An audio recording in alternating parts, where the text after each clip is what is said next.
Me Tanish and welcome back on my YouTube channel guys. So guys, आज हम class 10 का chapter number 1 का इस चैप्टर का मेरा पार्ट 4 है, जिसमें हम अपना topic oxidation, reduction, corrosion and density को डिस्कस करने वाले हैं। इससे पहले वाली वीडियोस में मैं आपको एनसीईआरटी बुक के सारे टॉपिक्स जो भी इस चैप्टर में अवेलेबल हैं सारे दे चुकी हूँ, सभी को डिस्कस कर चुकी हूँ मैं आप लोगों के साथ। सो आज हम अपने पार्ट 4 में ऑक्सीडेशन क्या होता है, रिडक्शन क्या होता है, कोरोजन क्या होता है एंड डेंसिटी क्या होता है विद एग्जांपल्स आप लोगों के साथ डिस्कस करने वाली हूँ। आज हम इस वीडियो में ये सारे 4 टॉपिक्स को कवर करेंगे।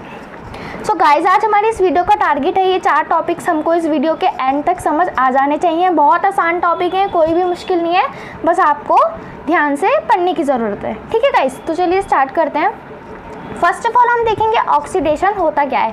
ऑक्सीडेशन का एक मतलब हम ऑक्सीडेशन को पढ़ेंगे तो ऑक्सीडेशन के नाम से हमको कुछ पता चल रहा है, ऑक्सीजन से थोड़ा सिमिलर वर्ड है, तो इसी में उसी चीज़ का यूज़ है। ऑक्सीडेशन का प्रोसेस क्या होता है?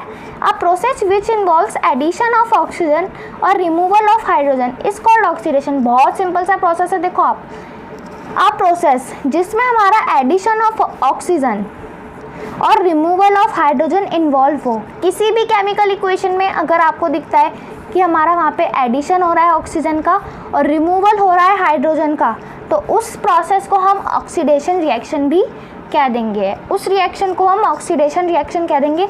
अगर किसी भी केमिकल इक्वेशन में हमको दिखता है कि वहाँ पर एडिशन हो रहा है ऑक्सीजन का, रिमूवल हो रहा है हाइड्रोजन का, तो उसको हम ऑक्सीडेशन कह देते हैं। चलिए गाइस, थोड़ा एग्जांपल देख लेते हैं, आपको अगर क्लियर नहीं हो रहा होगा, लेकिन इस ऑक्सीडेशन में सिर्फ इतना ही है कि जिस प्रोसेस में हमारा एडिशन होता है ऑक्सीजन में और रिमूवल होता है हाइड्रोजन का, उस प्रोसेस को हम ऑक्सीडेशन कह देते हैं। तो देखिए, अब हम देखते हैं कि एडिशन ऑफ ऑक्सीजन को कैसे हम ऑक्सीडेशन कहते हैं। तो एग्जांपल देखिए आप, बर्निंग ऑफ कार्बन, यानी हमारा कार्बन सॉलिड स्टेट में है। यहाँ पे मैंने आपको बता दिया है कि ये किस चीज़ को डिनोट करता है, अपनी लास्ट वीडियोस में मैं बता चुकी हूँ। और ये हमारा ऑक्सीजन है। जब हम कार्बन को ऑक्सीजन के प्रेजेंस में बर्न करेंगे, आपको इतना तो पता ही होगा कि जो भी हम किसी भी चीज़ को बर्न कर रहे हैं तो वो बिना ऑक्सीजन के बर्न नहीं हो सकती। Oxygen is necessary for burning. ठीक है गाइस, तो हम देखते हैं, जब हम कार्बन को ऑक्सीजन की प्रेजेंस में बर्न करेंगे तो हमारी क्या प्रोडक्ट बनेगा?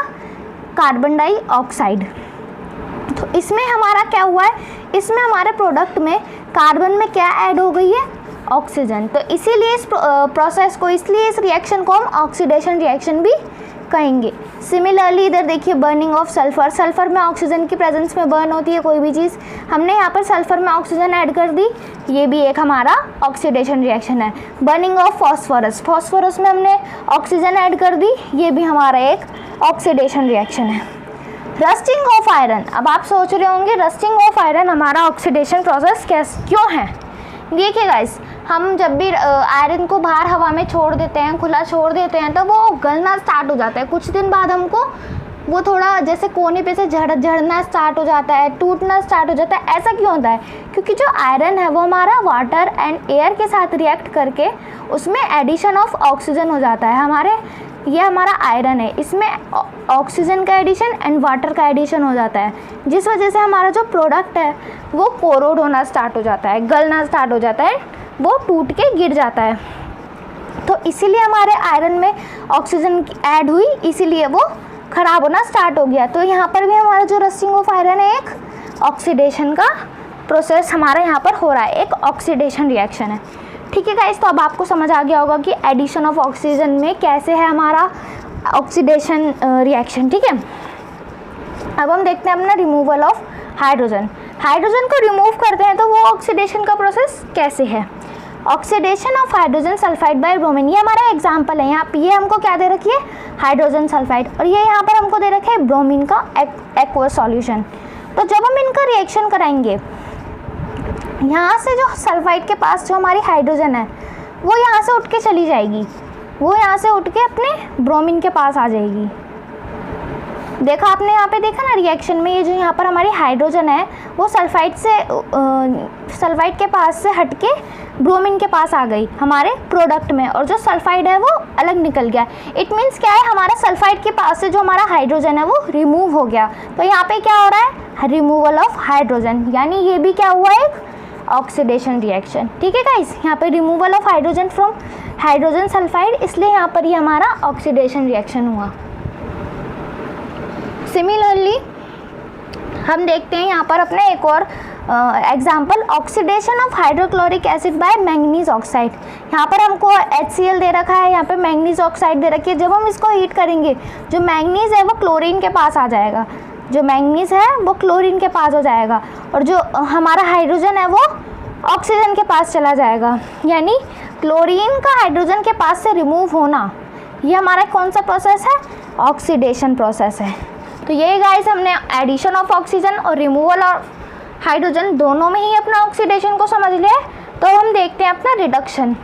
यहाँ पर हमारा ऑक्सीडेशन वाला जो प्रोसेस है वो ख़त्म होता है। अब हम अपना आते हैं रिडक्शन पे। आई होप आपको ऑक्सीडेशन वाला प्रोसेस समझ आ गया होगा। सो गाइस देखिए, रिडक्शन क्या होता है? रिडक्शन बिल्कुल इसका अपोजिट होता है। किसका अपोजिट होता है? ऑक्सीडेशन का। रिडक्शन क्या होता है? अपोजिट। अपोजिट कैसे होता है देखो मैं आपको बताती हूँ। अ process which involves removal of oxygen. A process which involve removal of oxygen. ध्यान से सुनिएगा, आपको डेफिनेशन भी आधे से ज़्यादा चीज़ें क्लियर कर देती है। And addition of hydrogen is called reduction reaction. हमने ऑक्सीडेशन में क्या पढ़ा था? Addition of oxygen and removal of hydrogen. लेकिन हम रिडक्शन में क्या पढ़ रहे हैं? Removal of oxygen and addition of hydrogen. हुआ ना बिल्कुल इसका अपोजिट। हाँ, तो जिस हमारे रिएक्शन में हमको रिमूवल ऑफ ऑक्सीजन दिखे और एडिशन ऑफ हाइड्रोजन दिखे, वो रिएक्शन हमारे रिडॉक्स रिएक्शन कहलाएंगे। ठीक है गाइस, तो अब मैं आपको एग्जांपल देती हूँ कि reduction of copper second oxide which hydrogen. यहाँ पर हमको कॉपर सेकेंड ऑक्साइड दे रखी है, ये सॉलिड है कॉपर ऑक्साइड। यहाँ पर हमको हाइड्रोजन दे रखी है। हम इसको हीट करते हैं तो यहाँ पर हमको प्रोडक्ट में क्या मिलता है?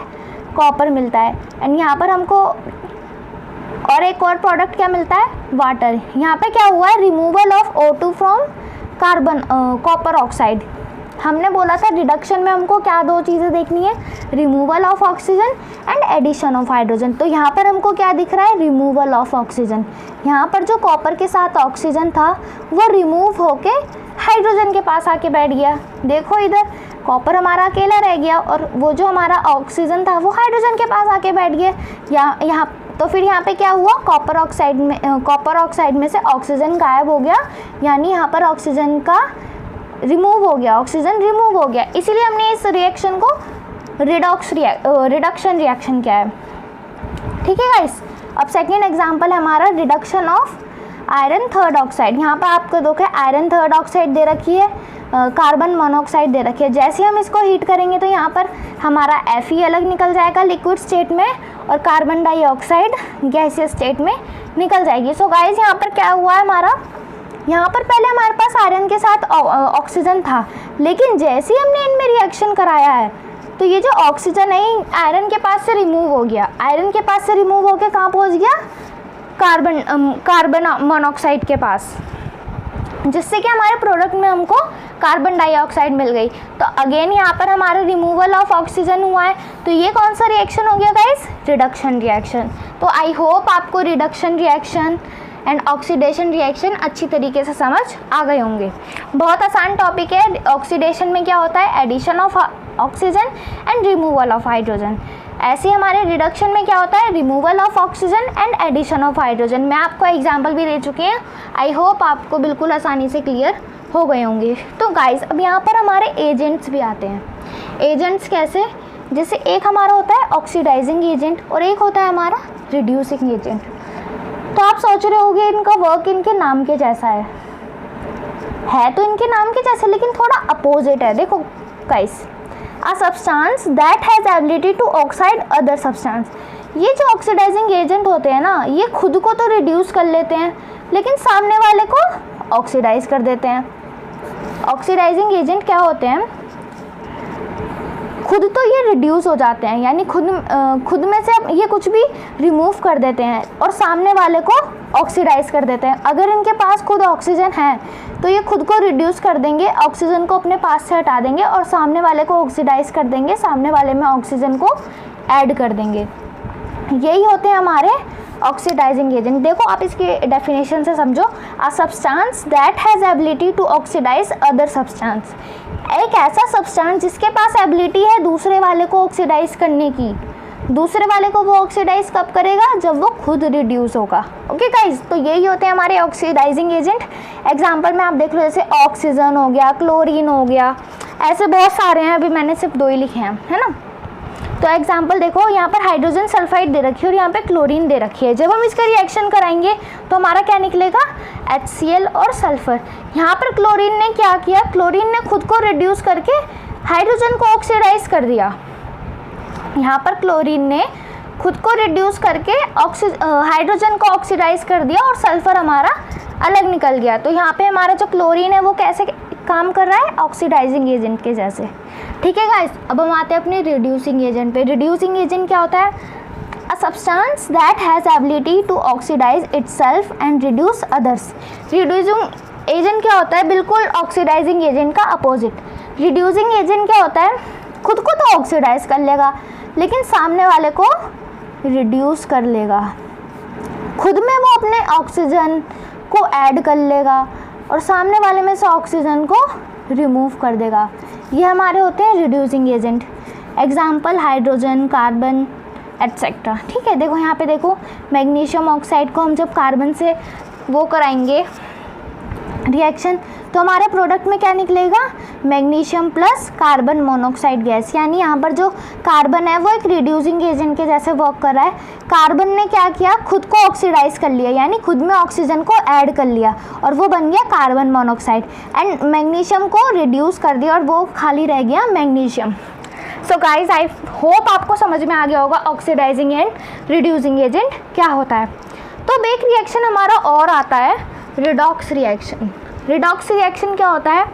देखो गाइस, अब हम देखते हैं। A reaction in which oxidation and reduction takes place together. जिस रिएक्शन में हमारा ऑक्सीडेशन प्लस रिडक्शन एक साथ हो, जिस रिएक्शन में हमारा ऑक्सीडेशन एंड रिडक्शन एक साथ हो, उस रिएक्शन को हम क्या कहेंगे? Redox reaction. कुछ भी हार्ड नहीं है इसमें, बस आपको ऑक्सीडेशन मैंने बता दिया, आपको रिडक्शन मैंने बता दिया। रिडॉक्स रिएक्शन क्या होता है? जब ये दोनों प्रोसेस एक साथ होते हैं, बस। रिडॉक्स रिएक्शन में ऐसा कुछ भी नहीं है। रिडॉक्स रिएक्शन जब होगा जब हमारा ऑक्सीडेशन भी उस रिएक्शन में हो रहा है एंड साथ में रिडक्शन भी उस रिएक्शन में हो रहा है। एग्जाम्पल देखो आप ज़रा, जैसे हमारे यहाँ पर कॉपर ऑक्साइड है और ये हाइड्रोजन है। हमने इसमें हीट पास की और हमारा प्रोडक्ट निकला कॉपर एंड वाटर। तो यहाँ पर हमारा कॉपर ऑक्साइड है और हमारे प्रोडक्ट में खाली कॉपर रह गया, यानी यहाँ से जो है ऑक्सीजन का रिमूवल हो गया। तो यहाँ पर रिडक्शन का प्रोसेस हुआ है, ऑक्सीजन का रिमूव हुआ है, इट मीन्स रिडक्शन। लेकिन यहाँ पर हाइड्रोजन था और ये प्रोडक्ट में वाटर बन गया, यानी वाटर कब बनना है? जब हाइड्रोजन प्लस ऑक्सीजन मिलते हैं। तो इट मीन्स यहाँ पे एक साइड तो ऑक्सीजन का रिमूवल हुआ है और एक साइड ऑक्सीजन का ऐड हुआ है। तो यानी ये रिडक्शन एंड ऑक्सीडेशन प्रोसेस दोनों एक साथ हुए हैं, तो इसको हम रिडॉक्स रिएक्शन का नाम दे देंगे। ठीक है गाइस, इसमें मैं आपको oxidation, reduction and redox reaction के बारे में बता चुकी हूँ। बहुत ही सिंपल से टॉपिक थे, ज़्यादा हार्ड नहीं थे। तो चलिए वो अपने नेक्स्ट वीडियो में नेक्स्ट टॉपिक हम अपना पढ़ेंगे corrosion and rancidity. So guys, चलिए हम स्टार्ट करते हैं अपने चैप्टर के लास्ट 2 टॉपिक्स के ऊपर, कोरोजन एंड रस्टिंग। तो फर्स्ट ऑफ ऑल हम समझते हैं कि कोरोजन क्या होता है। कोरोजन क्या होता है?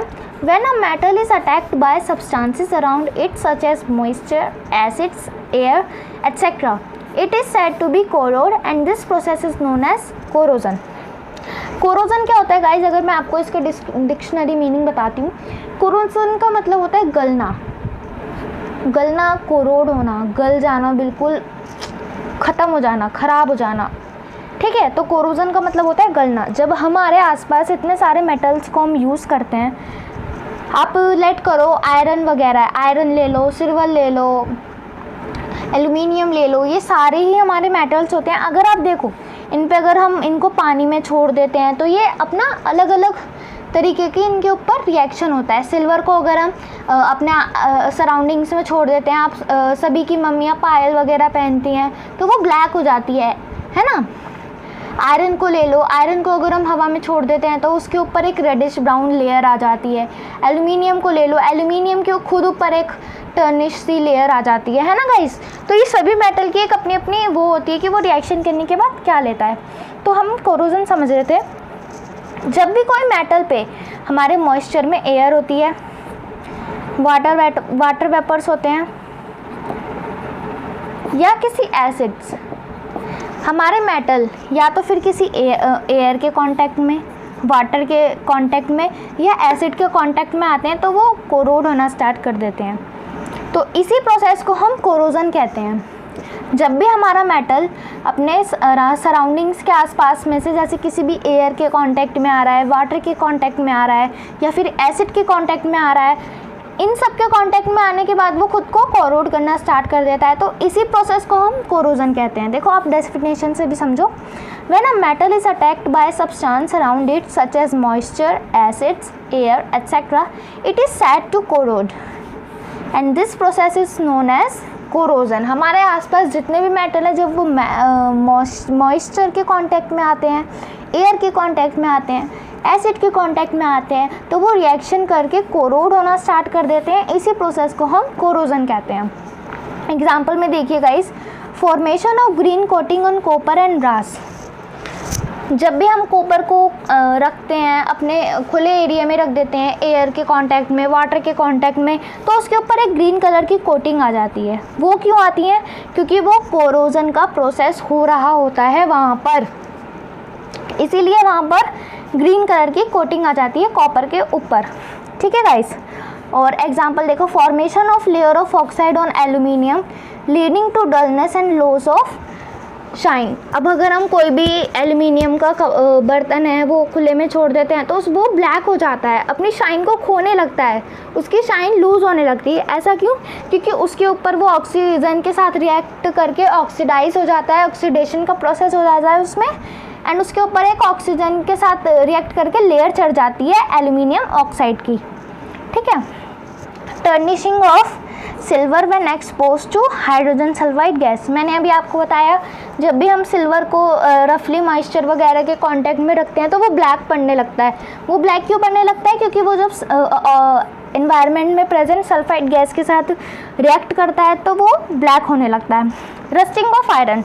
रस्टिंग ऑफ आयरन तो बहुत कॉमन है, आपने देखा होगा जिन भी स्टूडेंट्स के घर में वो लोहे के गेट होते हैं, वो अगर उस पर बार बार उसको ग्रीस नहीं करते, पेंट नहीं करते तो वो टूटने लगता है, झड़ने लगता है, कोरोड होने लगता है। ऐसा क्यों? क्योंकि वो एयर, मॉइस्चर सबके कांटेक्ट में रहता है तो गलने लगता है।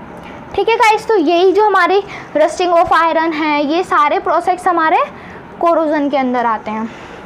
तो गाइस हम देखते हैं कि क्या कंडीशंस है जो कि कोरोजन को ज़रूरी है कोरोजन होने के लिए। कोरोजन होने के लिए हमारी दो कंडीशंस है जो बहुत ज़रूरी है। पहला तो ऑक्सीजन और एयर, प्रेजेंस ऑफ ऑक्सीजन और एयर। ऑक्सीजन और एयर अगर नहीं होगी हमारे इन्वायरमेंट में तो कोरोजन होगा ही नहीं, और ऐसा हो ही नहीं सकता कि हमारे इन्वायरमेंट में ऑक्सीजन और एयर ना प्रेजेंट हो। ठीक है गाइस। और दूसरा है प्रेजेंस ऑफ मॉइस्चर और वाटर वेपर्स। हमेशा हमारे इन्वायरमेंट में मॉइस्चर भी रहता है और वाटर वेपर भी रहते हैं। ये तो बहुत नेसेसरी सी चीज़ें हैं, ये कभी ख़त्म हो ही नहीं सकती, है ना। तो ये कंडीशंस थी जो कि नेसेसरी थी ऑक्यूरेंस ऑफ कोरोजन के लिए। सब हम देखते हैं रस्टिंग ऑफ आयरन, ये हमको इस चैप्टर में दे रखा है थोड़ा डिटेल में, तो इसको पढ़ लेते हैं। रस्टिंग ऑफ आयरन क्या होता है? Rusting is the slow process of oxidation of iron. जब आयरन हमारा एयर के कांटेक्ट में आता है तो वो ऑक्सीडाइज होना स्टार्ट हो जाता है, तो उसमें ऑक्सीडेशन का प्रोसेस होने लगता है इन the presence of air and moisture, है ना। जो रस्टिंग है एक बहुत स्लो सा प्रोसेस है ऑक्सीडेशन का in the presence of air and moisture to form reddish brown oxide on the surface of the iron. जब ये ऑक्सीडेशन का प्रोसेस हो रहा होता है धीरे धीरे तो हमारे जो आयरन है उसके ऊपर एक रेडिश ब्राउन कलर की लेयर चढ़ने लगती है।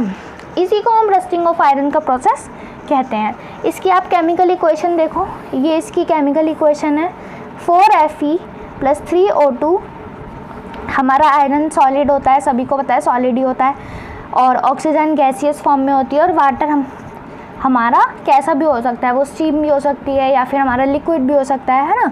और हमारा जो प्रोडक्ट बनता है वो iron third oxide into XH2O बनता है।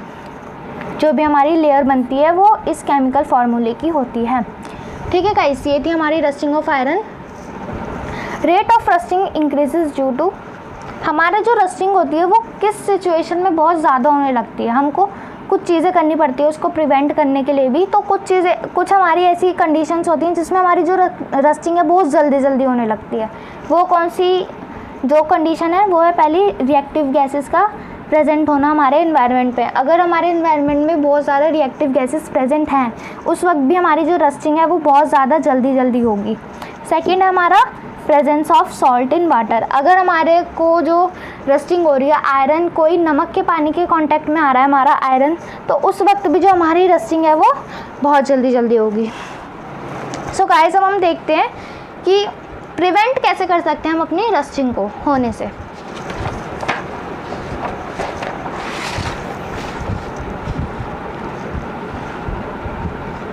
सो गाइस, हम अपनी रस्टिंग को प्रिवेंट कैसे कर सकते हैं, हम उसके ऊपर सरफेस कोटिंग कर सकते हैं।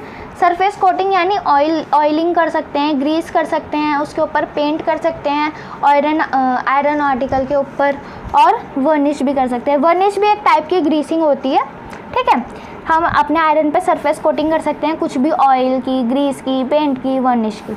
गैल्वेनाइजेशन का प्रोसेस भी हम अपने आयरन आर्टिकल्स पर कर सकते हैं। गैल्वेनाइजेशन में क्या होता है, थिक लेयर ऑफ जिंक। हम अपनी आयरन आर्टिकल पर एक थिक लेयर बना देंगे जिंक की, जिससे वो हमारे आयरन आर्टिकल को प्रोटेक्ट करेगी। टाइनिंग भी कर सकते हैं हम। टाइनिंग से क्या होता है, coating of tin on iron और स्टील। टाइनिंग प्रोसेस में जैसे हम गैल्वेनाइजेशन में जिंक की कोटिंग करते थे, टाइनिंग में टिन एक एलिमेंट है उसकी कोटिंग कर सकते हैं, जो हमारे आयरन आर्टिकल को प्रिवेंट करेगा रस्टिंग से। एलॉइंग भी कर सकते हैं। एलॉइंग में क्या होता है, हम आयरन के साथ कुछ ऐसे एलिमेंट को या मेटल को मिला सकते हैं जो हमारे रस्टिंग के रेजिस्टेंस हो, रस्टिंग को रोकते हों। जैसे कि हम एलॉइंग में हम जो है अपने आयरन में क्रोमियम और निकल मिला देते हैं, तो वो रेजिस्टेंट होते हैं रस्टिंग के, तो इसी प्रोसेस को हम एलॉइंग कहते हैं। ठीक है गाइस, और जब हम आयरन में क्रोमियम और निकल मिला देते हैं तो वो स्टील बन जाती है हमारी।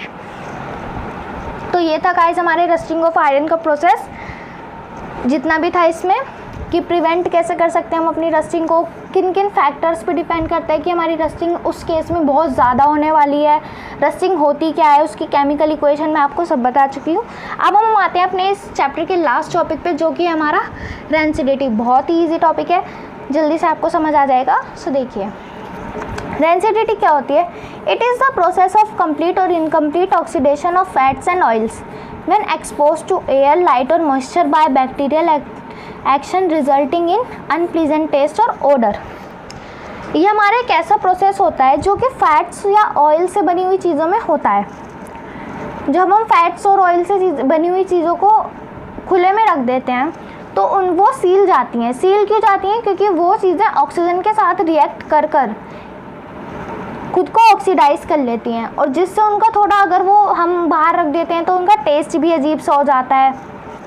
ये सब चीज़ें होती हैं, तो इसी प्रोसेस को हम रेंसिडिटी कहते हैं। जब हमारे कोई भी ऑयल या फैट से बनी चीज़ों में ऑक्सीडेशन हो जाती है, जब वो ऑक्सीजन के कांटेक्ट में आती हैं या एयर के कांटेक्ट में, मॉइस्चर के कांटेक्ट में, या फिर उन पर कोई बैक्टीरिया पनप जाता है, वो गल जाती है, ख़राब हो जाती हैं, इसी प्रोसेस को हम रेंसिडिटी कहते हैं। और फिर उनमें से अनप्लीजेंट से टेस्ट आने लगता है, ख़राब सा टेस्ट, खट्टा खट्टा, स्मेल भी उनकी अच्छी नहीं होती। इसी प्रोसेस को हम रेंसिडिटी कहते हैं। मैं आपको एक बार और बता देती हूँ, रेंसिडिटी में कोई भी हमारी ऑयल या फैट से बनी हुई चीज़ जैसे ही ऑक्सीजन के कांटेक्ट में आती है वो खुद को ऑक्सीडाइज कर लेती है, और उसका जो टेस्ट है वो ख़राब हो जाता है, और उसकी स्मेल भी अच्छी नहीं आने लगती हमको। ठीक है, तो इसी को हम रेंसिडिटी कहते हैं। रेंसिडिटी को प्रिवेंट करने के लिए हमारे पास अपने सिंपल मेथड भी हैं जो हम घर पे यूज़ कर सकते हैं, और कुछ केमिकल मेथड भी हैं जो हम केमिकल को डालकर यूज़ कर सकते हैं। तो हमारे जो केमिकल होते हैं वो 3 हैं, हमको 3 गिवन है हमारी बुक में। कौन कौन से? बुटरेटेड हाइड्रोक्सीटोलिन एक केमिकल होता है रेंसिडिटी को प्रिवेंट करने के लिए। बुटरेटेड हाइड्रोक्सीटोलिन BHT एक हमारा ये केमिकल है जिसको हम अगर अपनी कोई भी फैटी ऑयल से बनी चीज़ों में डाल देंगे तो वो रेंसिड होने से बच जाएगी। एक और सेम इसी के जैसा है बुटरेटेड हाइड्रोक्सी एनिसोल। ये दो केमिकल हैं, बिल्कुल इनके लास्ट वाले बस वर्ड में चेंज है, बाकी सेम है। और तीसरा हमारा है प्रोपाइल गैलेट। ये तीन हमारे केमिकल मेथड है टू प्रिवेंट रस्टिंग रेंसिडिटी। तीन हमारे केमिकल हमारे पास अवेलेबल हैं। अब तो और भी ज़्यादा हो गए होंगे, लेकिन आपको अगर एग्जांपल वगैरह लिखने हो तो आप ये तीन लिख सकते हैं। Butylated hydroxytoluene, butylated hydroxy anisole and propyl gallate. ये तो हमारे केमिकल्स हैं जो हम केमिकल से रेंसिडिटी को प्रिवेंट कर सकते हैं। अब हम खुद अपने कुछ घर में जो जो तरीके अपनाते हैं उनको देख लेते हैं। पहला है कि फूड इन रेफ्रिजरेटर। हम अपने जितना भी फूड होता है फ्रिज में रख देते हैं ताकि वो ख़राब ना हो, ताकि उसमें बैक्टीरिया ना पनपे, ताकि उसमें गंदी सी स्मेल ना आए। तो इसीलिए वो हम क्यों रखते हैं, रेंसिडिटी से बचाने के लिए।